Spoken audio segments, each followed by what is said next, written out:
نشے کی جو بیماری ہے اس میں فیملی پر اس قدر مصیبتیں پڑتی ہیں کہ وہ ٹیون آؤٹ ہو جاتی ہیں۔ آپ یوں سمجھیں کہ ان کا شیرازہ بکھر جاتا ہے، فنکشنالٹی پہ چوٹ پڑتی ہے، ڈر، خوف، مایوسی، نا امیدی اور تصادم کی فضا مسلسل گھر میں رہتی ہے۔ یہ جو وقتی طور پہ خلا پیدا ہوتا ہے جب فیملی جو ہے وہ ذمہ داریاں چھوڑتی ہے اور پیشنٹ ابھی لے نہیں پا رہا، تو ایک کرائسس کی سی سچویشن ہے۔ سو ایسے میں فیملی کو تھوڑا صبر کے ساتھ کام کرنا ہے کہ فیملی کے اندر جو بے چینی پیدا ہوتی ہے اس کے اوپر وہ کام کرنے کی طرف جائے اور اپنے مقصد کے ساتھ لائل رہے۔ مقصد اس کا اپنے بچے کو نشے کی دلدل سے نکال کر ایک بہتر زندگی کی طرف لے کر جانا ہے، مقصد اس کی ذمہ داریاں اٹھانا نہیں ہے۔ ٹیون ان سیشن میں ایکچولی ایک پری ویو ہے، ہم بتاتے ہیں کہ کن کن طریقوں سے یہاں آپ کو مدد ملے گی، کس طرح آپ کی فیملی دوبارہ بحالی اور خوشحالی کی منزل کی طرف جائے گی۔ کہ ٹیون ان کا نام ہی اگر آپ غور کریں نا، تو جو ٹیون آؤٹ فیملی ہوتی ہے نا، تو ان کو ٹیون ان کا مطلب یہ ہے کہ وہ اس نظریے پہ لانا کہ اس علاج میں جب آپ چاہے تکلیف کی وجہ سے ہی آئے ہیں تو there is a direction of a treatment جس میں جائے بغیر نہ تو فیملی ریزلٹس لے سکتی ہے، تو ظاہر سی بات ہے پیشنٹ بھی نہیں لے سکتا۔ اگر ہم نشے کی بیماری سے نجات چاہتے ہیں اپنے پیارے میں، تو لازم ہے کہ ہم اس کی ذمہ داریوں کا چھابا اس کے سر پہ اٹھوا دیں، انیبلنگ بند کر دیں، نوازشیں بند کر دیں اور اپنے آپ کو گلٹ سے بچا لیں، کیونکہ آپ ایک علاج کر رہے ہیں۔ عام طور پہ جب فیملیز علاج میں آتی ہیں تو وہ بار بار یہ بھول جاتی ہیں کہ یہ جو بچہ ہے یہ بیمار ہے، اور وہ کہتی ہیں کہ دیکھیں نا، باقی سب کا تو خوشی کرنے کا دل چاہتا ہے، ہم اس کو بنیادی حق سے محروم نہ کریں۔ تو جب بھی ہم کسی کو بیمار کیٹیگری کے اندر رکھتے ہیں تو اس کا مطلب ہے کہ اب اس کے جو بنیادی حقوق تھے وہ ہٹ گئے، اب کچھ اسپیشل حقوق اس کے جنم انہوں نے لے لیا، اب ہم نے ان حقوق کے اوپر اس کو پرکھنا ہے اور رکھنا ہے اور ٹریٹ کرنا ہے۔ ٹیوننگ سیشن نام سے لگتا ہے جیسے کسی چیز کو ٹیون کیا جاتا ہے، یعنی اس کا اصل مقصد کیا ہے اور کسی فیملی کے لیے کیوں ضروری ہے کہ وہ کوئی ٹیوننگ اس طرح کا سیشن لے اس بیماری کے لیے؟ جیسا نام ہے ویسے ہی اس کا مقصد ہے۔ آپ یوں سمجھیں کہ نشے کی جو بیماری ہے اس میں فیملی پر اس قدر مصیبتیں پڑتی ہیں کہ وہ ٹیون آؤٹ ہو جاتی ہیں۔ آپ یوں سمجھیں کہ ان کا شیرازہ بکھر جاتا ہے، فنکشنالٹی پہ چوٹ پڑتی ہے، ڈر، خوف، مایوسی، نا امیدی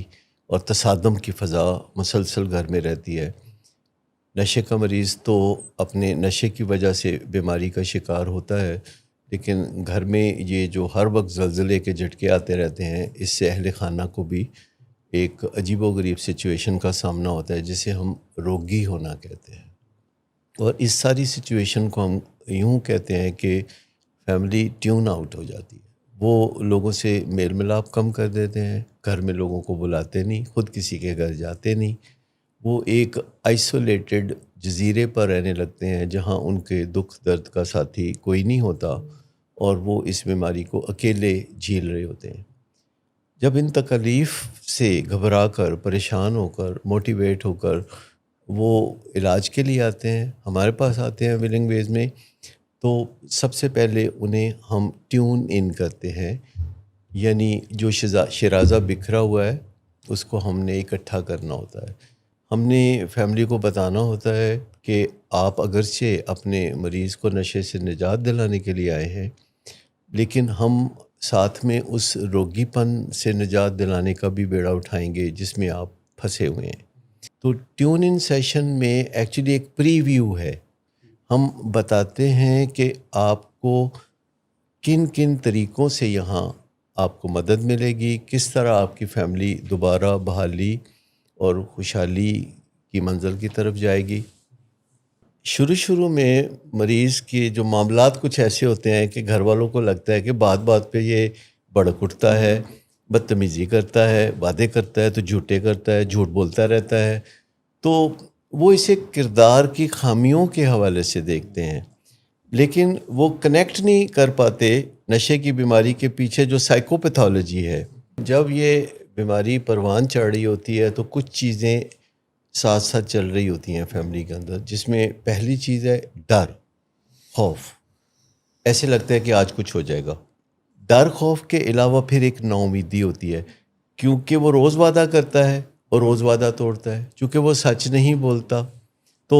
مسائل پیدا کرتے ہیں. ہر وقت ایک دھڑکا لگا رہتا ہے کہ کوئی بری خبر آئے گی. تو اہل خانہ کا سب سے بڑا مسئلہ یہ بن جاتا ہے کہ کہیں دنیا کو پتہ نہ چل جائے, تو وہ ایک پھر دوغلی زندگی گزارنے کے لیے تیار ہو جاتے ہیں. اصل میں جو ہمارے پیارے کے اندر نشے کی بیماری ہوتی ہے یہ معاشرے سے آئی ہوتی ہے. معاشرہ جو ہے جب خود ان اصولوں پر چلتا ہے جنہیں ایڈکشن کا خاص طور پر حصہ سمجھا جاتا ہے, تو آپ سوچئے کہ ہماری فیملی بھی معاشرے سے وہ رویے اپناتی ہے اور ہمارا مریض بھی فیملی سے وہ رویے اپناتا ہے, اور جب نشے کی بیماری سامنے آتی ہے تو ہم جو کچھ بھی کرتے ہیں ان سب چیزوں کو ہم انیبلنگ اور پرووکنگ کا نام دیتے ہیں. یا تو ہم بے پناہ نوازشیں کرتے ہیں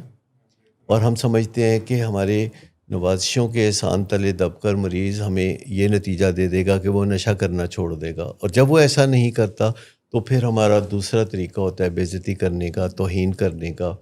جس سے مریض میں ذلت بھرنی شروع ہوتی ہے. لیکن وہ نشہ نہیں چھوڑ سکتا کیونکہ یہ اس کی جو قوت ارادی کے تابع نہیں ہوتا. یہ ایک پروسیس ہے جو اس کے جسم کے اندر چل رہا ہے. ہر بیماری کے کچھ نہ کچھ پرنسپلز ہوتے ہیں. ہر بیماری ڈسکرائبیبل ہوتی ہے, یعنی جن بیماریوں کو باقاعدہ ایک نام دیا جاتا ہے, وہ بیماری کسی بھی شخص کو ہو تو اس کو ڈسکرائب کیا جا سکتا ہے. بیماری کے آغاز میں لوگ بے انتہا مختلف ہو سکتے ہیں, لیکن جو بیماری آگے بڑھتی ہے لوگ ایک جیسے ہونا شروع ہو جاتے ہیں. اور چونکہ یہ بیماری جو ہے 4 جہتی ہے, اس کے 4 امپورٹنٹ حصے ہیں. یعنی یہ جسم میں شروع ہوتی ہے, پھر ذہن پہ حملہ آور ہوتی ہے, اور پھر یہ آگے بڑھ کے معاشرتی تعلقات اور دیگر سماجی رابطوں میں مشکلات پیدا کرتی ہے, اور پھر آخر کار جو ہے یہ روحانیت پر حملہ آور ہوتی ہے کہ انسان کو لگتا ہے کہ میں ایک نکارہ اور گھٹیا شخص ہوں. آپ یوں سمجھیں کہ پورا معاشرہ جو ہے وہ نشئی رویوں پر استوار ہے, اور اس معاشرے میں جو ادارے کام کرتے ہیں اور جو فیملیز رہتی ہیں ان کے ہاں بھی ایڈکٹیو رویے یا ایڈکٹیو پرنسپلز ہیں جن کے تحت وہ زندگی گزارتے ہیں. اور انہی ایڈکٹیو رویوں اور پرنسپلز کے اندر ایک بندہ جو ہے وہ منشیات یا شراب کا استعمال شروع کرتا ہے, اور اس کے جسم میں ڈی این اے کی وجہ سے یا جینز کی وجہ سے ایک ایسی تبدیلی آتی ہے کہ اس کا جسم شراب سے یا منشیات سے اچھی طرح نپٹ نہیں پاتا, اور اسے جو نشہ پہلے ہوتا تھا وہ بعد میں نہیں ہوتا, اور اس کی خاطر اس کو پھر زیادہ مقداریں استعمال کرنی پڑتی ہیں, جس سے کہ زہریلے مادے بنتے ہیں, جس سے کہ سائیڈ ایفیکٹس ہوتے ہیں, جس سے کہ اس کی مات ماری جاتی ہے. تو اس سے ایک تصادم جنم لیتا ہے کہ گھر میں جب کسی کو نشے کی بیماری ہوتی ہے اور ہر کوئی جھپٹ کے اس کو پڑ رہا ہوتا ہے تو اس کو چومکھی لڑائی لڑنی پڑتی ہے, اس کو ہر ایک سے ڈیل کرنا پڑتا ہے. جو ایڈکٹ ہے, نشے کا جو مریض ہے, چاہے وہ شراب کا مریض ہو یا منشیات کا, اس کا اس کے بغیر گزارا نہیں ہو سکتا کہ وہ گھر والوں سے لڑائی ڈال لے, کیونکہ اگر وہ بھلا مانس ہو, اخلاق والا ہو, لکھنوی انداز میں بات کرے تو پھر اس کو نشہ کون کرنے دے گا. کیا آپ نے دیکھا کہ کوئی اکیلا ہی ہوا میں تلواریں لہرا رہا ہے؟ ایسا کبھی بھی نہیں ہو سکتا. تو وہ جو ہم ایک مثال دیتے ہوتے ہیں کہ مریض جو ہے لڑائی چاہتا ہے, جھگڑا چاہتا ہے, اور وہ کہتا ہے سٹ ہاتھ, تو گھر والے کہتے ہیں لو. شیڈو النس کا تصور اگر آپ دیکھیں تو کہ جب کسی کو نشے کی بیماری ہوتی ہے تو اس کے گھر والوں پہ اس بیماری کا سایہ پڑ جاتا ہے. اور ایسا صرف نشے کی بیماری میں نہیں ہوتا. جیسے گھر میں کوئی جو ہے فالج کا مریض ہو جس کے ساتھ کسی بہو کو کئی سال رہنا پڑے اور وہ اپنی ساس کی خدمت کر رہی ہے, لیکن جوابی طور پر اس کو کوئی گریٹیچیوڈ نہیں ملتا, کوئی شکریہ نہیں ملتا, تو الٹیمیٹلی جو بہو ہے اس کے اندر بھی ایک روگی پن کے آثار نظر آنے لگیں گے. تو ونس بیماری انٹر کر جاتی ہے تو جو انٹریکشن ہے پیشنٹ کا فیملی کے ساتھ, پھر وہاں سے ایڈکٹیو بیہیویئر جو ہیں وہ جنم لینا شروع کرتے ہیں. یعنی بعض اوقات آپ کو فیملی ملے گی جو کہ نوری نستعلیق رویوں کے ساتھ ہوگی, لیکن آہستہ آہستہ آپ دیکھیں گے کہ ان میں چینج آئے گا. اور جب ہمارے پاس عام طور پہ فیملیز آتی ہیں تو وہ ہمیں بتانا شروع کرتی ہیں کہ یہ کرتا ہے, یہ وہ کرتا ہے, لیکن دل کا بہت اچھا ہے. ٹھیک ہے، یہ بچپن میں یہ اچھی چیزیں کرتا تھا، بچپن میں یہ ایسا تھا، یہ بڑا انٹیلیجنٹ تھا، بڑا happy go lucky kind of a person تھا. اینڈ ایونچولی جیسے جیسے ڈیزیز آتی ہے تو پھر وہاں سے اس کی شخصیت جو ہے وہ مسخ ہونا شروع ہوتی ہے. اینڈ ایونچولی جب بچے ہمارے پاس آتے ہیں ایٹ دی ایج آف 30 یا 40 یا 27 16، تو اس ٹائم تک وہ بن چکے ہوتے ہیں جو کہ ایکچولی اس فیملی میں کوئی بھی نہیں ہوتا، اور فیملی کہتی ہے کہ یہ ہماری خاندان میں یہ پیدا کیسے ہو گیا. ٹھیک، صاحب اکثر کہتے ہیں یہ کہ جی آپ جب ایڈکٹیو لوگوں سے بات کرتے ہو تو ڈیپ ڈاؤن ان میں ایک بڑا بھلائی مانس بندہ پیدا ہوتا ہے. لیکن علاج جب شروع ہوتا ہے تو علاج میں جو پہلا یعنی چینج ریکوائرڈ ہے پیشنٹ سے تو ہے ہی ہے، لیکن فیملی سے چینج ریکوائرڈ ہے، کیونکہ اس گھر کا کلچر جب تک نہیں بدلے گا تو ریکوری وہاں پہ انٹر نہیں کرے گی. امریکہ میں کوئی 100 سال پہلے ایک ریکوری موومنٹ شروع ہوئی، اور اس ریکوری موومنٹ میں یہ لفظ سامنے آنے شروع ہوئے، سوبرائٹی یا پرسنل ایکسیلنس اور اڈکٹیو بیہیویئرس کیا ہوتے ہیں، تو یہ باتیں سامنے آنا شروع ہوئیں. تو آپ یوں سمجھیں کہ ازل سے جب جنگل کے زمانے میں انسان رہتا تھا تو جن رویوں کے ساتھ وہ زندگی کو آگے بڑھا رہا تھا وہ جانوروں کے ساتھ رہتے رہتے جانوروں جیسے ہی رویے تھے. مثلاً جیسے آج کل لوگ شادی کرتے ہیں، میاں بیوی ہوتے ہیں، پھر ان کے بچے ہوتے ہیں، تو پہلے ایسا نہیں ہوتا تھا. جنگل کے زمانے میں لوگ اکٹھے رہتے تھے اور باہمی تعاون سے بچے ہوتے رہتے تھے، اور کسی کو پتہ نہیں ہوتا تھا کہ کس کا بچہ کہاں رہ رہا ہے. تو اس طرح زمانہ چلتا رہا، لیکن پھر لوگوں نے سوچا کہ نہیں، یہ کوئی ٹھیک چیز نہیں ہے، یہ تو جانوروں والا طریقہ ہے. تو انسانوں نے ہمیشہ یہ ایکسکیوز لے کے کہ یہ جانوروں والا طریقہ ہے اور ہمیں کوئی انسانوں والا طریقہ اپنانا چاہیے. تو جو تگڑے لوگ تھے انہوں نے کہا کہ یہ خاتون جو ہے وہ میرے لیے مخصوص ہے، مطلب میری بیوی ہے. تو دوسرے لوگ جو تھے کمزور لوگ، وہ کہتے تھے کہ چونکہ ہم کمزور ہیں اور آپ طاقتور ہیں تو ہم مان لیتے ہیں کہ یہ آپ کی بیوی ہے. تو پھر آگے چل کے اس کو باقاعدہ آپ سمجھیں کہ شادی بیاہ، بچے پیدا ہونا، یہ میرا بچہ، یہ آپ کا بچہ، یہ ہم آپس میں رشتہ داریاں، یہ اس رشتے میں یہ ہو سکتا ہے، اس رشتے میں یہ نہیں ہو سکتا. جیسے انسانوں میں محرم اور نامحرم کا تصور ہے، تو جانوروں میں تو ابھی بھی محرم اور نامحرم کا کوئی تصور نہیں. گھر میں بلیاں، کتے، یہ ان قوانین سے آزاد ہیں. وہ کپڑے بھی نہیں پہنتے. انسان تو بہت اچھے نشو و نما کے ساتھ کپڑے بھی پہننے شروع ہو گیا. جتنے بھی ایڈکٹیو بیہیویئرز ہیں انسانوں کے اندر، ایکچولی وہ اینیمل بیہیویئرز ہیں جو اینیملز کے اندر نامناسب نہیں سمجھے جاتے. اور انسان نے ابتدا میں یہ رویے جانوروں کو دیکھ کے معصومیت میں اپنا لیے، اور بعد ازاں ان کو یہ خیال ہوا کہ انہیں جانوروں کی تقلید تو نہیں کرنی چاہیے، کیونکہ انسان سوچنے والے تھے، انسان سمجھنے والے تھے، وہ تبادلہ خیالات کیا کرتے تھے. تو انہوں نے ایک دوسرے سے صلاح مشورے کر کے تو کچھ اصول بنانے شروع کیے. یہ جن کو ہم اصول کہتے ہیں، یہ نشئی رویوں سے دوری اختیار کرنے کا ایک طریقہ ہے. تو یہ جو ریکوری موومنٹ ہے، جس میں لفظ ریکوری بہت عام ہے، سوبرائٹی لفظ بہت عام ہے، اس میں یہ تصور دیا گیا کہ یہ عین ممکن ہے کہ بطور انسان آپ کسی سے معاملہ طے کریں تو آپ بھی جیتیں اور دوسرا بھی جیتے. کیونکہ ہو سکتا ہے آپ کا گول کچھ اور ہو اور دوسرے کا کچھ اور ہو سکتا ہے آپ دونوں کا مقصد ایک ہی ہو. تو آپ ون ون کے تصور سے واقف ہیں. اسی طرح پہلے بڑا شوخی سمجھی جاتی تھی کہ لوگ نتائج کی پرواہ نہیں کرتے تھے اور کہتے تھے دیکھا جائے گا. یہ ایک ایڈکٹیو بیہیویئر ہے. آج بھی بہت سارے لوگ یہ بات کرتے ہیں کہ کوئی فخر سے کرتے ہیں کہ دیکھا جائے گا، جو ہوگا دیکھا جائے گا، بس آپ آگے بڑھیں. دیکھیں نا، جب کوئی بندہ کسی کو قتل کرتا ہے اور کوئی اس کو احساس دلاتا ہے کہ تم ایسا نہ کرو، دیکھا جائے گا. تو یہ جو جیل جانا ہے، یہ اس کو تھوڑا بہت آئیڈیا تو ہوتا ہے نا کہ ہاں. تو یہ جو چیزیں ہیں، اب ازل سے جو انسان میں ایولیوشنری پروسیس ایک چل رہا ہے، سوچ بچار کا، باہمی صلاح مشورے کا، تو ہو سکتا ہے کہ یہ ڈیموکریسی جس پہ دنیا بھر میں فخر کیا جا رہا ہے، ہو سکتا ہے 50 سال کے بعد اس سے کوئی بہتر سسٹم ہو. کہتے ہیں کہ ابھی تک بائی اینڈ لارج یہ بہترین سسٹم ہے. مجھے اس سے کوئی تھوڑا اختلاف ہے، لیکن میرا خیال ہے کہ اس سے بہترین سسٹم کوئی ہو سکتا ہے، ڈیولپ کیا جا سکتا ہے کہ جس میں جو نشئی رویے جو ہیں ان کا شائبہ نہ پایا جاتا ہو. یعنی کسی کو ذلت سے دوچار کر کے عظمت پانے کا جو تصور ہے، جیسے الیکشن میں کوئی ہار جاتا ہے تو وہ تو منہ دکھانے کے قابل نہیں رہتا. اچھا، اسی طرح اڈکٹیو بیہیویئرز میں ایک سولو فلائٹ کا رویہ بھی ہے کہ انسان جو ہے وہ کریڈٹ شیئر نہیں کرنا چاہتا، وہ ہر چیز کا کریڈٹ خود لینا چاہتا ہے، لہٰذا وہ سولو فلائٹ لینا چاہتا ہے. اگر ہمیں کسی کی مدد کی ضرورت ہو تو ہم عام طور پر مدد سے اجتناب کرتے ہیں، مدد مانگنے کو کمزوری کنسیڈر کرتے ہیں. حالانکہ یہ ایک طاقت کی نشانی ہے کہ آپ کسی سے رستہ پوچھ لیتے ہیں، کسی سے رہنمائی لے لیتے ہیں. تو یہ ایک نشئی رویہ ہے کہ ہم اپنی کسی مجبوری کو، اپنی کسی الجھن کو چھپا کے اپنے تک رکھیں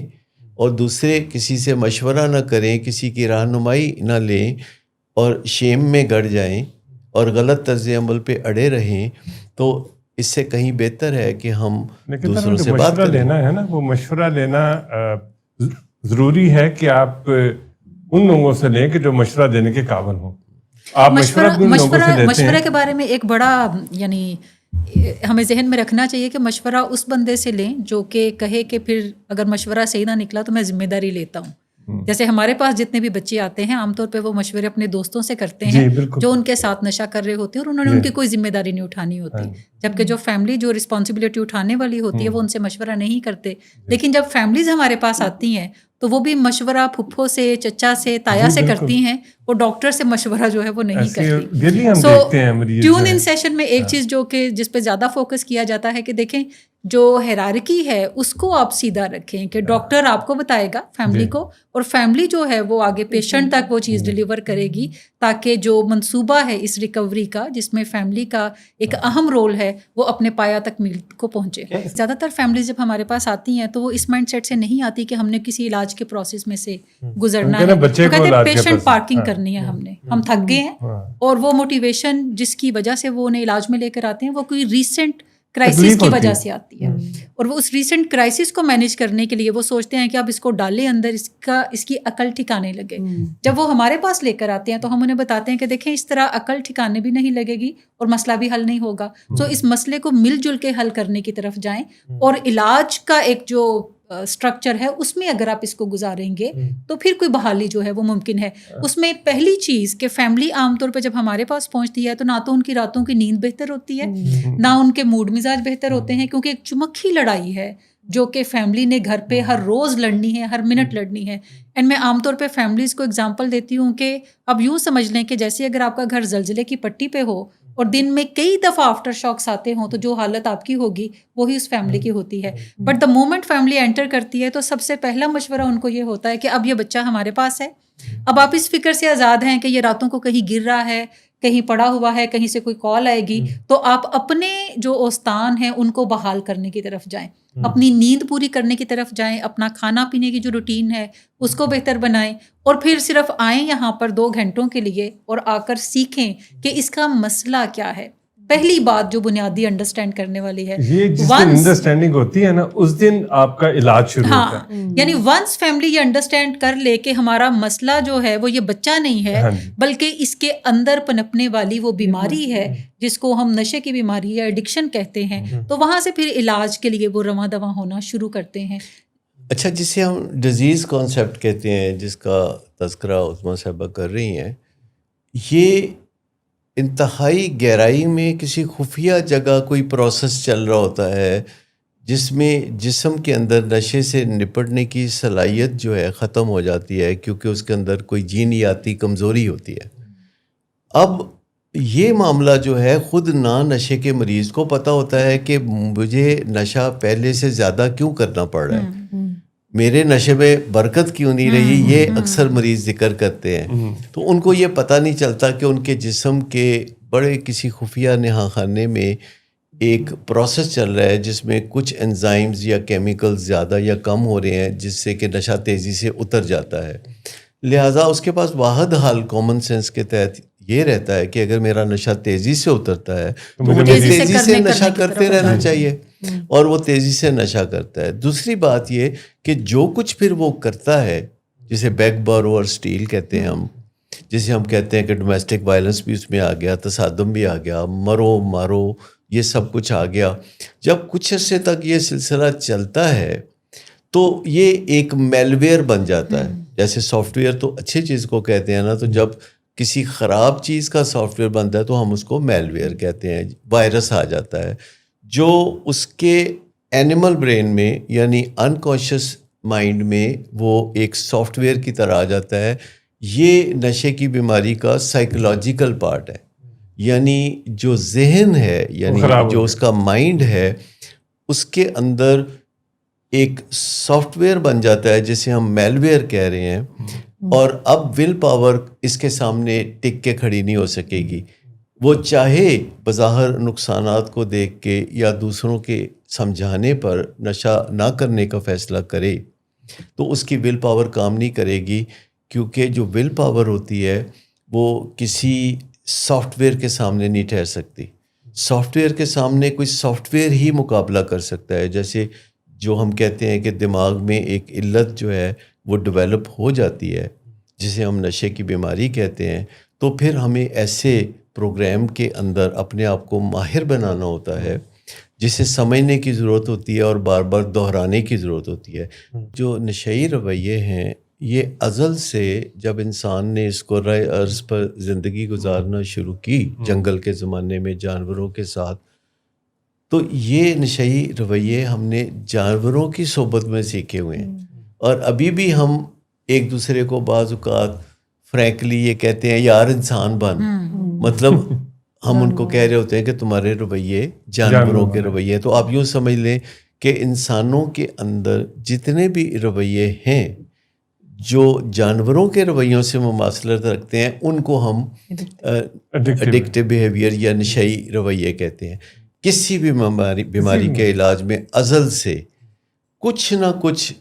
نیسیسری پین جو ہے وہ لینی پڑتی ہے, اور نشے کی بیماری بھی اس سے مستثنا نہیں ہے. اگر نشے کی بیماری سے کچھ تکلیفیں ابھر رہی ہیں تو ان تکلیفوں سے اگر کوئی فائدہ اٹھا سکتا ہے تو خود مریض اٹھا سکتا ہے. تو مریض کو وہ تکلیفیں جو اس کی نشے کی بیماری سے ابھر رہی ہیں بھگتنے دیں, وہ نتائج اس کو بھگتنے دیں, تاکہ وہ پریکٹیکل طریقے سے سمجھ سکے کہ نشہ اس کو کتنا نقصان پہنچا رہا ہے. فیملی میں ڈبل مائنڈیڈنس کیوں ہوتی ہے کہ کبھی یہ خیال آتا ہے کہ اچھا علاج کرا لیا جائے, کبھی خیال آتا ہے کہ نہیں میرے خیال سے پیار محبت سے ڈانٹ ڈپٹ سے ٹھیک ہو جائے گا, کبھی لگتا ہے کہ کردار کا برا ہے, کبھی لگتا ہے کہ نہیں شاید کوئی بیماری ہوگی. تو یہ جو بار بار خیالات میں اتار چڑھاؤ ہے یہ کیوں ہوتا ہے, اس کے اوپر ہم نے بات کرنی ہے. یہ ایک لو ہیٹ ریلیشن شپ ہے جس میں پہلے کوئی پیارا ہوتا ہے, بعد میں وہ نشے کی بیماری میں پھنستا ہے جسے بیماری سمجھنے کی بجائے ہم اس کی برائی سمجھتے ہیں, ہم اس کی خرابی سمجھتے ہیں. تو اس وجہ سے ڈبل مائنڈیڈنس ہو جاتی ہے. کسی دن ہمارے جذبات ہوتے ہیں کہ یہ تو ہمارا پیارا ہے, اور کسی دن ہمارے جذبات ہوتے ہیں کہ یہ اس نے ہماری زندگی جو ہے وہ تباہ کر کے رکھ دی ہے. اب یہ جو ہم فیصلے کرتے ہیں یہ لاجک سے نہیں کرتے, یعنی بیماری کی دلیل سے نہیں کرتے, یہ جذبات کے اتار چڑھاؤ سے کرتے ہیں. اس میں اصول یہ ہے کہ اگر ہمیں نشے کی بیماری کا سامنا ہے اپنے کسی پیارے میں, تو ہم اپنے جذبات کو جو ہے سنبھالنے کے طریقے الگ سے سیکھ لیں, اور اپنے گولز اور مقاصد کو پورا کرنا الگ سے سیکھ لیں, اور دونوں کو گڑبڑ نہ کریں. ایک تو اس کی وجہ یہ ہے. دوسری یہ کبھی نوازشیں کرنے کی وجہ اور کبھی برا بلا کہنا, توہین کرنا اور سزائیں دینا اور دھمکیاں دینا, اس کی وجہ یہ ہے کہ ہم زیادہ تر انسان کوئی زیادہ سائنٹیفک ذہن نہیں رکھتے. دیکھیں سائنس کہتی ہے کہ آپ کا جو بھی ایکشن ہے, جو کچھ بھی آپ کرتے ہیں اس کے نتائج بھگتنا پڑیں گے. سائنس کا کوئی دل نہیں ہوتا. یہ جو سائنس ہے وہ پرنسپل سینٹرڈ ہے, اور شکر ہے کہ سائنس پرنسپل سینٹرڈ ہے. اگر سائنس پرنسپل سینٹرڈ نہ ہوتی اور کسی دن گریوٹی کا پرنسپل لاگو ہوتا اور کسی دن گریوٹی کا پرنسپل لاگو نہ ہوتا تو بھٹا بیٹھ جاتا, سارے جہاز گر جاتے.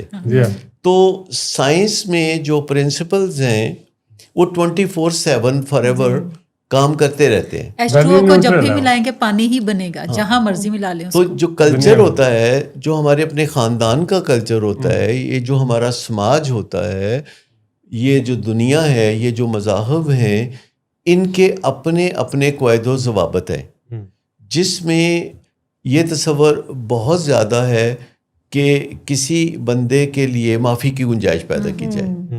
اس میں کوئی برائی بھی نہیں ہے. برائی وہاں سے پیدا ہوتی ہے کہ جب غلط کام کرنے والے کو پہلے پتہ ہوتا ہے کہ پہلے میں نے غلط کام کرنا ہے اور پھر میں نے معافی مانگنی ہے اور پھر میں نے ایک اور موقع مانگنا ہے. تو جیسا میں اکثر کہتا رہتا ہوں کہ اگر کسی بندے میں آپ کو نشئی رویے کا سامنا ہے تو پھر آپ اسے ایک موقع اور نہیں دیتے. لیکن اگر کسی سے کوئی لغزش ہو گئی ہے اور وہ اس کا باقاعدہ رویہ ریگولر رویہ نہیں ہے, اتفاقاً کچھ اس سے آپ کا نقصان ہو گیا ہے, تو آپ اسے معاف کر سکتے ہیں. نشئی رویوں کا علاج ول پاور نہیں ہے. نشئی رویوں کا علاج ایک سٹیپ بائی سٹیپ پروسیس ہے جو کہ دنیا میں اب بہت اچھے طریقے سے ڈیولپ ہو گیا ہے, اور دنیا کے تمام اچھے ریہیبلیٹیشن سینٹر میں ایک ہی طریقے سے, ایک ہی پروٹوکول سے, ایس او پیز سے ان کو آگے بڑھایا جاتا ہے. جو موٹیویشن ہے زیادہ تر تکلیف سے آتی ہے, اور جب تکلیف ختم ہوتی ہے تو موٹیویشن بھی ختم ہو جاتی ہے. لہٰذا ابتدائی طور پر جب ہمیں تکلیف سے موٹیویشن ملتی ہے تو اس سے فائدہ اٹھاتے ہوئے ہمیں کام کا آغاز کرنا چاہیے, اور اس کے بعد پھر ہمیں گول سیٹنگ اور تعمیر نو کے بارے میں سوچنا چاہیے. تو موٹیویشن وہاں سے آئے گی. آپ اگر کبھی غور کریں تو ایک 4 سال کے بچے کو جب ماں باپ اسکول چھوڑتے ہیں شروع میں, تو ان کے سامنے ایک 18 سال کا سفر ہوتا ہے, 18 سال کی ایجوکیشن ہوتی ہے, اور وہ کسی تکلیف کی وجہ سے نہیں ہوتی, وہ ایک روشن مستقبل اور خواب کی وجہ سے ہوتی ہے کہ ہم نے اپنے بچے کو یہ بنانا ہے. تو آپ دیکھیے کہ وہ 18 سال تک والدین آپ کو تھک کر نہیں دیتے,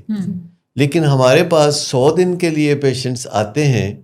اور ان کے والدین کتنی جلدی تھک جاتے ہیں کیونکہ ان کی تکلیف ختم ہو جاتی ہے اور ان کے آگے کوئی ایسا خواب نہیں ہوتا. At the end of the tunnel ان کو روشنی دکھانے کی ضرورت ہے. تو ہم جب علاج شروع کرتے ہیں, اور یہ جو ٹیون ان سیشن ہے, اس میں ہم سمجھتے ہیں کہ جس تکلیف سے وہ ہمارے پاس پہنچے ہیں اس تکلیف سے علاج آگے نہیں چلے گا. علاج کو آگے چلانے کے لیے ہمیں انہیں کوئی روشن مستقبل دکھانے کی ضرورت ہے. ہمیں ان کے پیارے کے بارے میں کوئی منصوبہ دینے کی ضرورت ہے کہ جو ہم ان کو اچھی طرح سمجھا سکیں اور بار بار سمجھا سکیں, تو اس سے وہ خواب سامنے آئے گا, اور اس سے وہ تعمیر نو کا جو ایک پروسیس ہے, تو پھر ان کو 100 دن ریہیب کے اندر اور 100 دن ریہیب کے بعد زیادہ نہیں لگیں گے. آپ یاد رکھیں کہ کوئی بڑی مشکل سے ہمت کر کے تکلیف کی وجہ سے ریہیب میں آتا ہے, یہ آسان نہیں ہوتا, بہت شیم ہوتی ہے, اور اس کے بعد ان کا ذمہ ختم ہو جاتا ہے اور علاج کرنے والوں کا ذمہ شروع ہوتا ہے کہ وہ ایک ایسی فیملی کو جو ٹیون آؤٹ ہے ان کو واپس ٹیون ان کرے. اچھا, یہ ایک اتنا بامانی, اتنا بامقصد تعمیری پروگرام ہے کہ اگر ہم اس کے بارے میں ان کو شروع میں ہی پریویو دے دیں, آگاہی دے دیں, تو پھر میں نے ایسے والدین میں کبھی بھی موٹیویشن کی یا تحریک کی کمی ہوتے نہیں دیکھی, یا نا امیدی نہیں دیکھی. جب وہ سمجھ جاتے ہیں ایک سٹرکچر کو, ایک ٹریٹمنٹ پلان کو, کہ اس علاج کا جو رزلٹ ہے وہ ہماری بہتری سے شروع ہونا ہے, بیکاز ہم ان کو یہ بھی بتا رہے ہوتے ہیں کہ جو طریقہ کار آپ یوز کرتے رہے, طنز, بے عزتیاں, نوازشیں, تو وہ ایز اے رزلٹ ان کے اندر نا امیدی اور اس طرح کی تکلیف دہ کیفیات کو پیدا کرتے رہے. دیکھیے, نشے کی بیماری سے جو علاج ہے نا, یہ ایک پروسیس ہے, اور اس پروسیس میں کہیں رستے میں وہ نشہ بھی چھوڑتا ہے, پر خالی نشہ چھوڑنا کافی نہیں. اگر کوئی بندہ نشہ چھوڑ دیتا ہے تو والدین بڑے خوش ہو جاتے ہیں. اصل ضرورت یہ ہے کہ وہ نشہ بھی چھوڑے اور نشئی رویے بھی چھوڑے. تو ہمیں صرف ایک چیز پہ فوکس کرنے کی ضرورت نہیں کہ نشہ چھوڑا کہ نہیں چھوڑا, ہمیں یہ بھی دیکھنے کی ضرورت ہے کہ اس نے نشئی رویوں سے دوری اختیار کی کہ نہیں. اور جہاں ہم بہت سارا کریڈٹ اس بات کو دیتے ہیں کسی مریض کی بحالی میں کہ اس نے نشہ چھوڑا ہوا ہے، وہاں ہمیں اس بات کا کریڈٹ بھی مریضوں کو دینا چاہیے کہ اگرچہ ابھی وہ پوری طرح نشہ چھوڑنے میں کامیاب نہیں ہوئے اور وقتاً فوقتاً لیپس ہو جاتا ہے، لیکن ان کے طرز زندگی میں بہت فرق آیا ہے، وہ ذمہ داریاں اٹھانے لگے ہیں، ان کی بات چیت اچھی ہو گئی ہے اور وہ بااخلاق ہو گئے ہیں، تصادم سے بچنے لگے ہیں، اور وہ اپنا ایک کوئی ڈیو رول جو ہے وہ ادا کرنے کے لیے تیار نظر آتے ہیں. تو میں سمجھتا ہوں کہ بحالی ایک ایسی جد و جہد ہے کہ جس کے کئی مرحلے ہیں. یہ ایک لمبا سفر ہے اور اس میں بہت اہم سنگ میل جو ہے وہ اس کا نشہ چھوڑنا ہے. سر ایک دفعہ آپ نے کہا کہ صبر کب تک میں ان کے کرنا چاہیے، تو آپ نے کہا کہ جب تک آپ کا کام نہیں ہو رہا، until proven otherwise. جب تک آپ کا کام نہیں ہو رہا تک صبر کریں. یہ الٹیمیٹ سکسیس فارمولا ہے نا کہ آپ ایک جدوجہد کرتے ہیں، اگر آپ کا مطلوبہ نتیجہ مل جاتا ہے تو آپ لڈو بانٹتے ہیں، اگر آپ کا مطلوبہ نتیجہ نہیں ملتا تو آپ نئی حکمت عملی بناتے ہیں اور پھر کوشش کرتے ہیں، اگر آپ کا کام ہو جاتا ہے تو پھر آپ خوشیاں مناتے ہیں. تو جس کو ہم کہتے ہیں نا کہ آپ اپنی جد و جہد کو جاری رکھتے ہیں اس وقت تک جب تک کہ آپ کا مطلوبہ نتیجہ نہیں مل جاتا، اور اس معاملے میں آپ اپنے جذبات کے ہاتھوں مغلوب ہونے سے بچتے رہتے ہیں. صبر سے مراد یہ بھی نہیں کہ بس ہاتھ باندھ کے تو بیٹھے رہیں کہ شاید یہ کسی دن جو ہے وہ پار لگ جائے نیا. صبر سے مراد ہے کہ آپ اپنی جد و جہد کرتے رہیں، صحیح ڈائریکشن میں گول اپنا سامنے رکھیں اور چاہے ایک ایک قدم چلیں اس کی طرف، eventually you will get the. دیکھیں صبر کا مقصد یہ نہیں ہے کہ آپ کسی چیز کے بغیر مطمئن ہو جائیں. صبر کا مطلب ہے کہ آپ انتظار میں بیٹھے رہیں کہ کب میرا مقصد پورا ہوگا. آخر وہ ہمارا پیارا ہے اور اس کے ساتھ کچھ نہ کچھ تو ہم نے کرنا ہے، چاہے ہمیں پتہ نہ ہو کہ ہم نے کیا کرنا ہے. ٹھیک، وہ کہتے ہیں نا کہ بیکار مباش کچھ کیا کر، پجامہ ادھیڑ کے سیا کر. تو مطلب یہ نہیں کرنا چاہیے. اصل بات یہ ہے کہ جو ہم نوازشیں کرتے ہیں تو یہ گھر کے سارے افراد نوازشیں نہیں کرتے، کچھ نوازشیں کرنے کا ٹھیکہ لے لیتے ہیں اور یہ تھوڑے نرم دل انسان ہوتے ہیں، اور جب وہ نوازشیں کرتے کرتے تھک جاتے ہیں تو وہ بھی سخت دل ہو جاتے ہیں اور پھر وہ طنز کرتے ہیں، توہین کرتے ہیں، برا بھلا کہتے ہیں، جو پھر ان کے بس میں ہوتا ہے وہ کہتے ہیں. میں آپ کو بتاؤں کہ نوازشیں کرنے کی ضرورت نہیں. میرٹ کا لفظ جو ہے ہم سب کو پتہ ہے، اور ہم اداروں میں اور معاشرے میں میرٹ کا جھنڈا بھی اٹھا کے بہت پھرتے ہیں، لیکن عین اپنے گھر میں اپنے پیاروں کے لیے اس خوبصورت چیز کو شجر ممنوعہ سمجھتے ہیں. تو نوازشیں جو ہیں سوسائٹی میں جن کو بہت اچھا سمجھا جاتا ہے، یہ صرف اس صورت میں کسی کے ساتھ کرنی چاہیے، یعنی کوئی کام کسی کے اوپر مہربانی، کوئی کسی کا کام آپ کو اس صورت میں اپنے ذمہ لینا چاہیے جب وہ خود نہیں کر سکتا. لیکن اگر وہ خود کوئی کام کر سکتا ہے تو ازراہ مہربانی، ازراہ کرٹسی، ازراہ محبت، ازراہ رشتہ یہ کام نہ کریں، کیونکہ اس سے وہ رانگ میسج لے گا. یہ ایسے ہی ہے کہ جیسے آپ اپنے کسی ہمسائے کو ایک دن کھیر بھیجیں اور وہ آرام سے کھا کے آپ کا برتن واپس بھیج دے، اگلے دن آپ حلوہ بھیجیں تو وہ برتن بھی رکھ لے، حلوہ بھی کھا لے، اگلے دن آپ پھل بھیجیں تو وہ واپسی میں شکریہ بھی ادا نہ کرے، تو کب تک آپ ایسا کرتے رہیں گے؟ آپ کو دیکھنا پڑے گا کہ ریسیپروکیٹ کرنا رویے کا بہت ضروری ہے. دو انسانوں کے درمیان، چاہے وہ بھائی ہوں، ایک گھر کے افراد ہوں، ایک معاشرے میں ہمسائیگی میں رہتے ہوں، یا کچھ بھی ہو، تو یہ جو پہلو ہے لین دین کا، جو انٹر ڈپینڈنس کا پہلو ہے، یہ بہت ضروری ہے. لیکن لوگوں کے اندر ایک عظمت کا خپت ہوتا ہے کہ ہم لوگوں پہ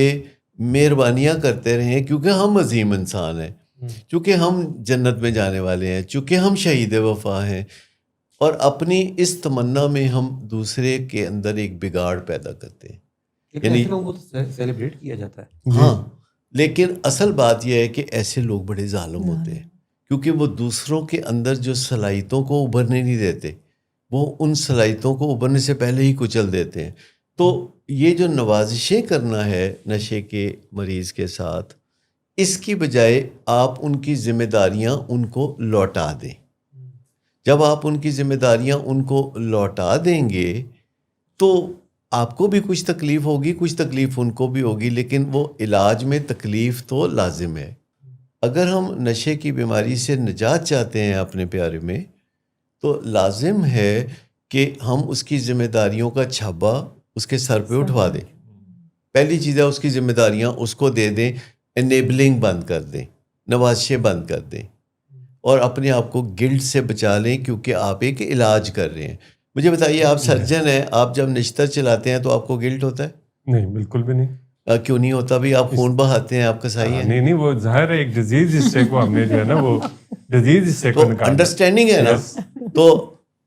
آپ جب خون بہاتے ہیں تو وہ نیک کام ہے, جی. اور جب کوئی سڑک پہ دو بندے لڑتے لڑتے خون بہاتے ہیں تو آپ کو کتنے برے لگتے ہیں. ہاں نہیں, صحیح بات ہے, لیکن انصاف تو نہیں نا. یہ تو انصاف تو نہیں. بالکل. دوسری چیز ہے کہ بے عزتی کرنا, طنز و تشنیع کرنا, پرووکنگ کرنا, تو مریضوں کو ان کا جو احترام کا حق ہے, جو کہ وہ بطور انسان ایک بنیادی احترام ڈیزرو کرتے ہیں, وہ ان کو دے دیں. تو اگر ہم کسی مریض کو ایٹ دی سیم, اب ان چیزوں کو دونوں کو آپ نا الگ الگ نہ دیکھیں, ان کو ملا کے دیکھیں کہ آپ بڑے احترام سے ان کی ذمہ داریاں ان کو لوٹا دیں. اب مجھے بتائیے, اس میں کوئی فرق آیا کہ دونوں چیزوں کو جب آپ علیحدہ علیحدہ دیکھتے ہیں اور دونوں چیزوں کو جب آپ اکٹھے کرتے ہیں کپلیٹ کی شکل میں, کہ آپ نے بڑے ہی احترام کے ساتھ ان کی ذمہ داری ان کو اٹھوا دی. لیکن اگر وہ ذمہ داریاں نبھا نہ پایا پھر یہ جب وہ ذمہ داریاں نہیں نبھا پائے گا تو آپ ذمہ دار نہیں ہیں, وہ اس کی ذمہ داریاں تھیں, اور وہ جلد ہی سمجھ جائے گا کہ یہ ذمہ داریاں میں اس لیے نہیں نبھا پایا کہ میں نشے کی بیماری میں مبتلا ہوں, مجھے علاج میں جانا چاہیے. زیادہ تر یہ فیملیز جو جو ہے پاور لیسنس ہے نشے کی بیماری میں, انسان جو بے بسی یا بے طاقتی محسوس کرتا ہے کہ میں چاہوں یا میں نہ چاہوں مجھے نشہ کرنا پڑتا ہے, اور جب میری زندگی خراب ہوتی ہے تو میں کس نتیجے پہ پہنچوں گا کہ مجھے یہ کام دھندہ چھوڑ دینا چاہیے. اور جب میں یہ کام دھندہ چھوڑنے کا فیصلہ کرتا ہوں اپنی ول پاور کے ذریعے, تو مجھے یہ کام مجھ سے ہوتا نہیں. وہ تو بڑی آسانی سے تو کہتے پھر ہیں. مجھے کوئی نہ کوئی تلاش کرنا پڑے گا ایسا بندہ جو کہ مجھے اس قسم کے جنون سے یا نشے کی بیماری سے شفا یابی کی طرف لے جائے. تو ایک power greater than your self کا تصور آ گیا,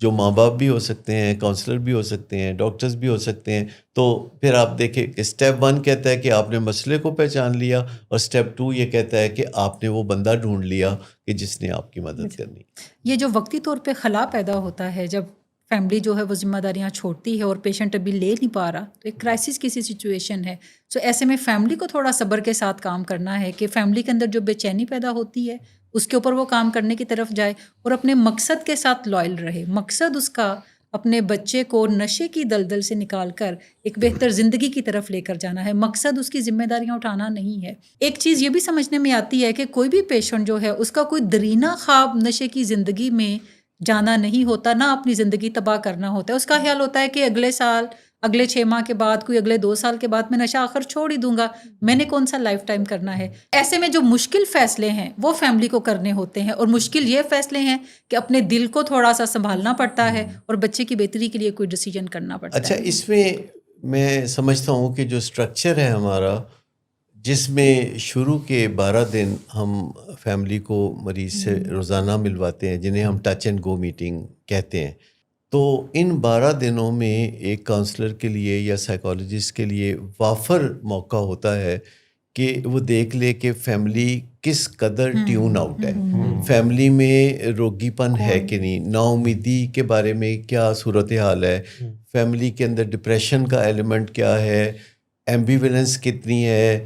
یعنی دوہری سوچ, ڈبل مائنڈڈنیس کتنی ہے. تو جب ہم 12 دنوں میں یہ اسیسمنٹ کرتے ہیں تو 13ویں دن سے جو ٹیون ان سیشن میں فیملی آنا شروع ہوتی ہے, تو ٹیون ان سیشن میں فیملی کو پہلی دفعہ پتہ چلتا ہے کہ ہم یہ جو شاپنگ کرنے آئے تھے یہ تو کوئی اور چیز سوچ کے آئے تھے, تو بڑا سنجیدہ کام ہے, اور آپ آئے تو اپنے پیارے کے لیے تھے, لیکن یہ ہم اپنی طرف سے آپ کو تحفہ دینا چاہتے ہیں کہ آپ کی فیلنگز ہیل ہو جائیں, آپ کی جوش و جذبے زندگی گزارنے کے واپس آ جائیں. تو پھر ہم انہیں یہ ایک تصور دیتے ہیں کہ یہاں پہ آپ کے لیے بھی بونس میں بہت کچھ ہے, اور جو ٹائم آپ انویسٹ کر رہے ہیں اپنے پیارے کے لیے, اس سے صرف اس کو فائدہ نہیں ہوگا, آپ کو بھی ہوگا. اور اس مرحلے کے بعد ٹیون ان سیشنز کے بعد اس کی پھر باری آتی ہے کہ وہ پیشنٹ کو انٹرونشن ڈیٹا پریزنٹ کرنا ہوتا ہے, پیشنٹ کو ان واقعات کے بارے میں لکھ کے باقاعدہ بتانا ہوتا ہے کہ جن کے نتیجے میں انہوں نے علاج کا فیصلہ کیا تھا. اور وہ واقعات ہوتے ہیں جن میں مریض کے نشے کی زندگی سے کچھ موقعوں کو چنا جاتا ہے جہاں کوئی نقصان ہوا تھا, جہاں کوئی بدنامی ہوئی تھی یا کوئی حادثہ ہوا تھا. کنفرنٹیشن صرف اس صورت میں ہو سکتی ہے کہ جب کسی پیارے میں نئی ڈرگ یوز کو آپ ڈسکور کرتے ہیں, یعنی ابھی پرانی نہیں ہوئی, کوئی ٹین ایجر ہے, اسکول کالج میں پڑھتا ہے اور آپ کو پتہ چلا ہے کہ ریسنٹلی اس نے ڈرگ یوز شروع کیا ہے, تو یہ موقع ہوتا ہے کہ اس کو آمنے سامنے سادہ لفظوں میں بغیر غصے کے, بغیر رولے اور پھڈے کے اس کو بتایا جائے کہ this is what you are doing. لیکن اس وقت ہم کہتے ہیں نہیں, جھجک ہوتی ہے, حیا ہوتی ہے, شرم ہوتی ہے. اچھا, جب یہ وقت گزر جاتا ہے اور آگے چل کے یہ نشے کی بیماری اسٹیبلش ہو جاتی ہے تو پھر کنفرنٹیشن کی گنجائش نہیں, پھر انٹرونشن بیچ میں آ جاتی ہے جو کہ ایک ڈیزائنڈ ہیلپ ہوتی ہے جو کہ اس مریض کے لیے ماہرین بتاتے ہیں کہ کس طریقے سے اس کے ساتھ بات چیت کرنی ہے, جس میں پھر وہ انٹرونشن ڈیٹا پیش کیا جاتا ہے اور اپنے رویوں کو ایک نئے سانچے میں ڈالا جاتا ہے جس کو پروسیس انٹرونشن کہتے ہیں. اچھا, یہ سب کچھ کرتے کرتے تقریباً 40-45 دن گزر جاتے ہیں. اب دور آتا ہے جو مریض نے جانا ہوتا ہے ایک نئے مرحلے میں, اور فیملی نے بھی جانا ہوتا ہے, جسے ہم کہتے ہیں اسٹیک ہولڈر سیشن, کہ اس منصوبے میں ماں باپ یعنی فیملی, مریض خود جس کو نشے کی بیماری ہوتی ہے, اور علاج کرنے والے, ان کو ہم اسٹیک ہولڈرز کہتے ہیں کیونکہ ان کا نفع نقصان جو ہے اس منصوبے کی کامیابی سے وابستہ ہوتا. تو جب ہم اسٹیک ہولڈر سیشن کی بات کرتے ہیں تو یہ ولنگ ویز کا ایک دورہ امتیاز ہے کہ دنیا میں واحد ٹریٹمنٹ سینٹر ہے جہاں تمام انڈور پیشنٹس, تمام آؤٹ ڈور پیشنٹس اور ان کے فیملی ممبرز اور تمام ماہرین اسٹیج سے ایسے طریقے سے آپس میں بات چیت کر رہے ہوتے ہیں. یہ شیم ہیلنگ کا ایک بہت ہی شائستہ طریقہ ہے کہ جس میں تمام لوگ ایسے ہوتے ہیں جو ایک دوسرے کی شیم ہیل کرنے کا باعث بنتے ہیں, ایک دوسرے کو ذلت دینے کا باعث نہیں بنتے. وہ ایک ماحول ایسا ہوتا ہے, وہ بات چیت کا انداز ایسا ہوتا ہے جس میں کوئی کسی کے ساتھ لک ڈاؤن اپون نہیں کرتا. مسز میں اس کے بارے میں بتائیے گا کہ یہ انٹرونشن ڈیٹا جو ہے, یعنی یہ لکھنے کا طریقہ کار, پریزنٹ کرنے کا طریقہ کار,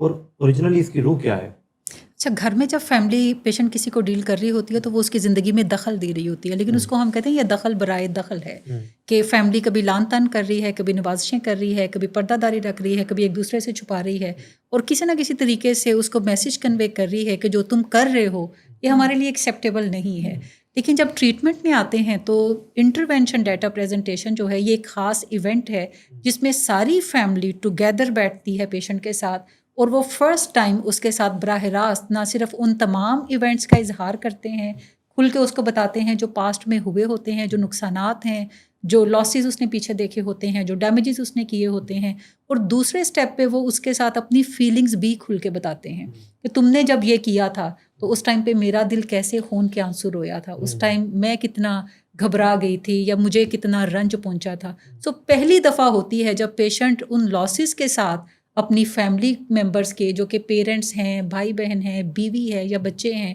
ان کی فیلنگس کو بھی سننے کی طرف جاتا ہے. چونکہ اب وہ نشے سے باہر ہے تو وہ زیادہ سینٹی کے ساتھ سن سکتا ہے. تیسرے نمبر پر فیملی یہ بھی اسے بتاتی ہے کہ دیکھو اس ٹائم پہ جو تم نے قرضہ لیا تھا اور ہمیں پتہ چلا تھا تو ہم نے تمہیں تو لان تان کیا تھا لیکن پھر جا کے قرضہ بھی پے کیا تھا. تو فیملی اپنی غلطیاں جو انہوں نے ایڈکشن کے دوران کی ہوتی ہیں اس بیماری کو مینیج کرنے کی, فیملی ان کو بھی کھل کے تسلیم کرتی ہے کہ ہم نے جو کیا تھا وہ غلط تھا, اور ساتھ فیملی یہ بھی بتاتی ہے کہ آئندہ اگر ایسا ہوگا تو پھر ہم اب یہ نہیں کریں گے, بلکہ ہم آپ سے بات کرنے کی طرف جائیں گے اور ہم آپ کو بتا دیں کہ آپ کے لیے ہوئے قرضے ہم پے نہیں کریں گے, یہ آپ نے اپنی زندگی بہتر بنانی ہے اور خود ہی ان کو پے کرنے کی طرف جانا ہے. اینڈ پانچواں اہم چیز جو کہ ہم سبھی کی زندگی میں کبھی بھی نہیں ہوتی. پیشنٹ وہ واحد ہستیاں ہیں جن کی زندگی میں ساری فیملی بیٹھ کے انہیں بتا رہی ہوتی ہے کہ دیکھو تم ہمارے جگر کے ٹکڑے ہو, تم ہمارے دل کے ٹکڑے ہو اور ہم تم سے بہت پیار کرتے ہیں. اور جب یہ سارے لوگ بیٹھ کے بتاتے ہیں تو میں نے دیکھا ہے پیشنٹس کو ایٹ دی اینڈ کو وہ بلک رہے ہوتے ہیں, وہ رو رہے ہوتے ہیں اور اپنی تکلیف کو چھپا رہے ہوتے ہیں. انہیں شیم فیل ہو رہی ہوتی ہے کہ یہ میں نے اپنے پیاروں کو کتنا نقصان یا کتنی تکلیف میں نے پہنچائی ہے. اس ایونٹ کے بعد نہ صرف فیملی بلکہ پیشنٹ جو ہے وہ آپس میں اب کھل کے ان موضوعات پہ بات چیت کرنا شروع کر دیتے ہیں کہ نشے کی بیماری کیا ہے, یہ بیماری کیسے مینیج ہوگی, ریکوری میں آپ کیسے جا پائیں گے. اور جو بھی پیچھے انہوں نے یعنی پردہ پوشیاں کی ہوتی ہیں یا اشاروں کنائیوں میں بات کی ہوتی ہے تو وہ جو بھی نشہ بچہ استعمال کر رہا ہوتا ہے حتیٰ کہ الکوہل وہ نہیں کہہ پا رہے ہوتے. تو انٹروینشن ڈیٹا پریزنٹیشن کے بعد جو کھل کے بات چیت وہ کہتے ہیں وہ چیز جو تم کرتے تھے. اور میں نے باقاعدہ ایسا بہت ساری فیملیز کو کہا ہے کہ شروع کی جو ملاقاتیں ہیں آپ نے 3 دفعہ الکوہل کا ورڈ یوز کرنا ہے, الکوہلزم کا ورڈ یوز کرنا ہے تاکہ عادت بنے اور آپ کو یہ جو تھوڑی بے چینی ہوتی ہے یہ ورڈ کہتے ہوئے آپ اس میں سے ذرا کمفرٹیبل ہونا شروع ہو جائیں, تاکہ گھر پہ جب آپ جائیں گے تو آپ نے جو مشکل بات چیت اس کے ساتھ کرنی ہے ان موضوعات پہ, جب کبھی وہ کسی حد کو لانگنے کی کوشش کرے گا تو آپ اس سے بیٹھ کے بات کریں گے کہ دیکھو یہ مناسب بات نہیں ہے, آپ کو یہ طریقہ کار کی بجائے یہ کرنے کی ضرورت ہے, یا یہ حدود ہم نے علاج کے اندر طے کی تھی, آپ کو انہی حدود کے اندر رہتے ہوئے چیزوں کو مینیج کرنے کی ضرورت ہے. الکوہل کہنا ہے یا شراب کہنا ہے, چرس کہنا ہے یا ویڈ کہنا ہے. ویڈ آج کل چرس کا ذرا معزز نام ہے, تو ایسے نہیں کرنا یہ چیز یا وہ چیز. شراب ہے, چرس ہے, بھنگ ہے, تو آپ نے آسانی پیدا نہیں کرنی اس معاملے میں, کیونکہ شروع میں دوسرے کو تھوڑا برا لگے گا لیکن ریالٹی ڈاؤن ہونا شروع ہو جائے گی. ایک چیز جو کہ میں ٹائم اینڈ اگین فیملی سے بھی اور پیشنٹ سے بھی کہتی ہوں کہ ریکوری کے پروسیس کو پیسیو نہ بنائیں, ایکٹیو بنائیں. اب ایکٹیو کیسے بنے گا ریکوری کا پروسیس کہ جو مسائل ہیں آپ کے آپ ان پہ بات چیت کریں گے کاؤنسلر کے سامنے بھی اور اسٹیک ہولڈر سیشن میں بھی جہاں پہ زیادہ لوگ ہیں. اینڈ جنرلی میں انہیں ٹاسک دیتی ہوں کہ آپ نے ایک سوال ضرور کرنا ہے تاکہ بات کھل کر جو کہنے کا آپ کو تھوڑا ڈر لگتا ہے یا آپ کو لگتا ہے لوگ سنیں گے تو وہ کیا سمجھیں گے, تو وہ ڈر میں سے آپ نکلیں. یا یہ ڈر آپ رکھ سکتے ہیں یا آپ اپنے بچے کو بچا سکتے ہیں, تو یہ چوائس آپ کو کرنی پڑے گی. نارملی جب ہم شروع میں کھل کے بات کرنا شروع کرتے ہیں تو تکلیف زیادہ ہوتی ہے, لیکن جب ہم اس کو عادت بنا لیتے ہیں, روزمرہ کھل کے بات کرتے ہیں, تو ہمیں بات کرنے کا سلیقہ بھی آ جاتا ہے کہ دوسرے کو برا بھی نہیں لگتا. اس میں جب ہم بات کریں فیملی ممبر سے یا کسی بھی پیارے سے تو ایک انکنڈیشنل ریگارڈ اس میں بہت ضروری ہے. نان ججمنٹل بیہیویئر ہونا بہت لازم ہے, اور ریڈیکیول نہ کرنا, کسی کو لیٹ ڈاؤن نہ کرنا, کسی کو نکا کر کے نہ دکھانا, ادنا کر کے نہ دکھانا, گھٹیا کر کے نہ دکھانا, کیونکہ یہ ایک بیماری کا ایریا ہے. اس میں احترام جو ہے کسی بھی بیمار کا ایک بڑا بنیادی حق ہے دوسرے انسان پر جو اس کے تیمارداری پہ ہے یا اس کا فیملی ممبر ہے یا علاج کرنے والا ہے. اچھا, ایک اور نقطہ میں یہاں پہ واضح کرنا چاہوں گی کہ عام طور پہ جب فیملیز علاج میں آتی ہیں تو وہ بار بار یہ بھول جاتی ہیں کہ یہ جو بچہ ہے یہ بیمار ہے, اور وہ کہتی ہیں کہ دیکھیں نا باقی سب کا تو خوشی کرنے کا دل چاہتا ہے, ہم اس کو بنیادی حق سے محروم نہ کریں. تو جب بھی ہم کسی کو بیمار کیٹیگری کے اندر رکھتے ہیں تو اس کا مطلب ہے کہ اب اس کے جو بنیادی حقوق تھے وہ ہٹ گئے, اب کچھ اسپیشل حقوق اس کے جنم انہوں نے لے لیا, اب ہم نے ان حقوق کے اوپر اس کو پرکھنا ہے اور رکھنا ہے اور ٹریٹ کرنا ہے. ٹیون ان کا نام ہی اگر آپ غور کریں نا تو جو ٹیون آؤٹ فیملی ہوتی ہے نا تو ان کو ٹیون ان کا مطلب یہ ہے کہ وہ اس نظریے پہ لانا کہ اس علاج میں جب آپ چاہے تکلیف کی وجہ سے ہی آئے ہیں تو there is a direction of a treatment جس میں جائے بغیر نہ تو فیملی ریزلٹس لے سکتی ہے, تو ظاہر سی بات ہے پیشنٹ بھی نہیں لے سکتا. ٹیون ان سیشنز کے ذریعے ہم سب سے جو اہم چیز ان کو ڈلیور کرتے ہیں وہ نظریہ بیماری ہے, کہ وہ نظریہ سمجھیں اس کو کہ جتنا وہ ان ڈیپتھ اس بیماری کو سمجھتے ہیں اتنا ہی وہ اس تکلیف سے باہر نکلتے ہیں. یہ ایک واضح چیز دیکھی کہ وہ جو پہلے آنے والی فیملی تھی وہ نئی آنے والی فیملی کو اتنی اچھی فیڈ بیک دیتی ہے, اتنا اچھا ایک سپورٹ ان کو پرووائڈ کرتی ہے کہ وہ فیملی ذرا حوصلے میں آ جاتی ہے. سو علاج کی طرف لانا, علاج میں فیملی کا کیا رول ہے, یہ ٹیون ان سیشن سے ہی فیملی کو ہم ڈلیور کرتے ہیں کہ آنا، مریض سے ملنا، اس کا حال چال پوچھنا، یہ یہاں کا فارمیٹ نہیں ہے. آپ آئیں، اپنا رول پہچانیں، بیماری کے نظریے کو سمجھیں اور بہترین اصول سیکھیں. جیسے ابھی میم نے ان ڈیٹیل بتایا intervention. Actually intervention data presentation سے پہلے ہمیں انہیں امیون کرنا ہوتا ہے، ڈی سینسٹائز کرنا ہوتا ہے. ہمارا مقصد مریض کو نیچا دکھانا نہیں ہوتا، اور اس بات کا مریض کو پہلے واضح طور پر سمجھانا اور یقین دلانا ضروری ہے، اور اہل خانہ کو بھی یہ واضح طور پر بتانا ضروری ہے، کیونکہ وہ بہت ہیزیٹیٹ کرتے ہیں. وہ کہتے ہیں جی مٹی پاؤ، ہن پرانیاں گلاں تے مٹی پاؤ. تو ہم کہتے ہیں کہ نہیں، مطلب یہ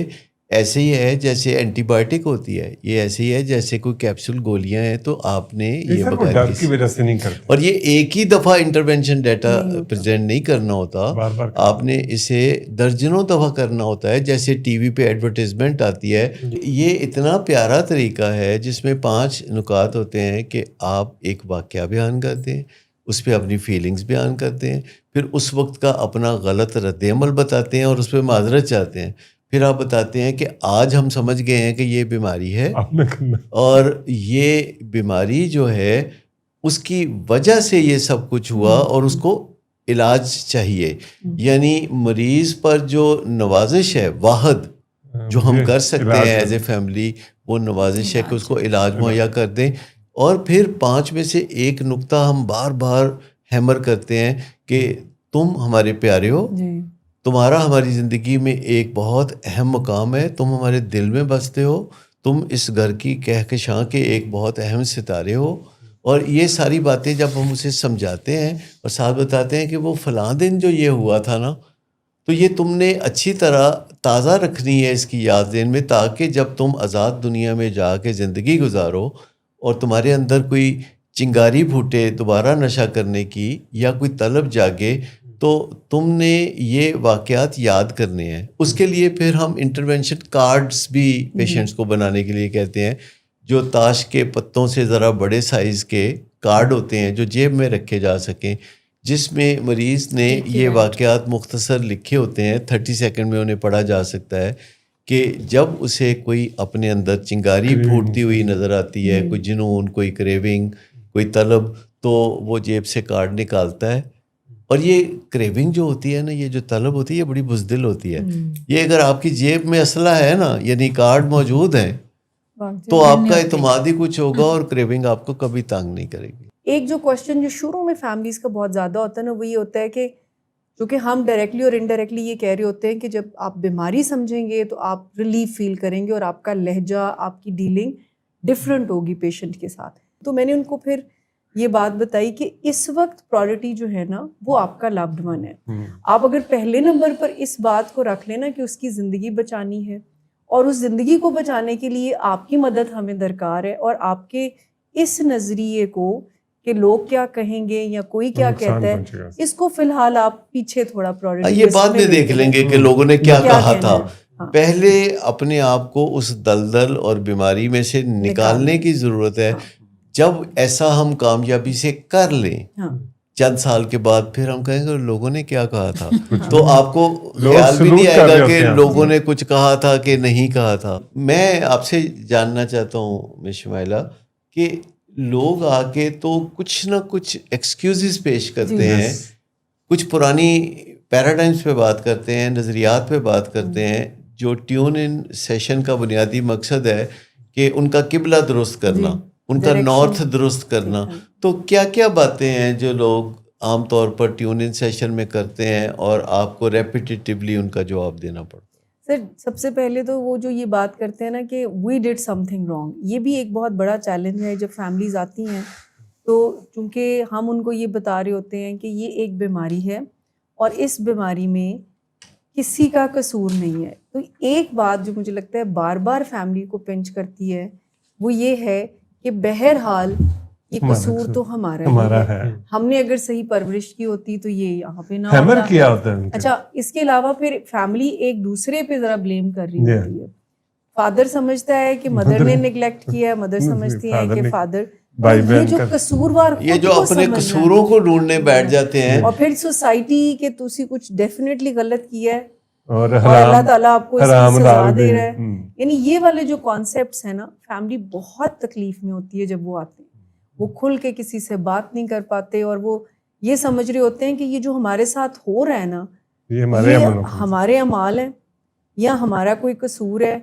یا ہماری قسمت خراب ہے، یا ہم پہ جادو ہوا ہوا ہے،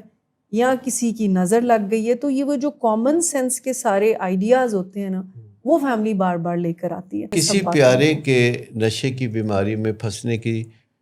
جو ذمہ داری ہے وہ فیملی پر نہیں عائد ہوتی، پر اس کے علاج کی ذمہ داری فیملی پہ آتی ہے. فیملی مدد فراہم کرنے کے لیے سوشلی پابند ہے،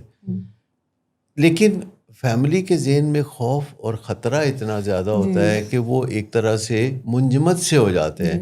میں آپ کو بتاؤں کہ انسان کا دماغ خطرے کو فیس کرنے کے لیے تو بنا ہے، لیکن وہ خطرے میں بسنے کے لیے نہیں بنا. یعنی آپ اپنے دماغ کو ٹیون کر سکتے ہیں کہ وہ خطرے کو فیس کر کے خطرے میں سے نکل جائے، لیکن اگر وہاں قیام کا ارادہ بن جائے، پڑاؤ ڈال لیں آپ، تو اس سے بہت زیادہ جو مشکلات پیش آتی ہیں. اور ایک اور بھی مشکل ہے جو ہم پروفیشنلز کو پیش آتی ہے کہ جب ہم بات چیت کر رہے ہوتے ہیں تو کئی دفعہ اس بات کا خطرہ ہوتا ہے کہ فیملی ہماری کسی بات کا برا نہ منا جائے. تو یہ کام بہت ہمبلی کرنے کا ہے، یہ پل صراط پر چلنے والی بات ہے. بطور ڈاکٹر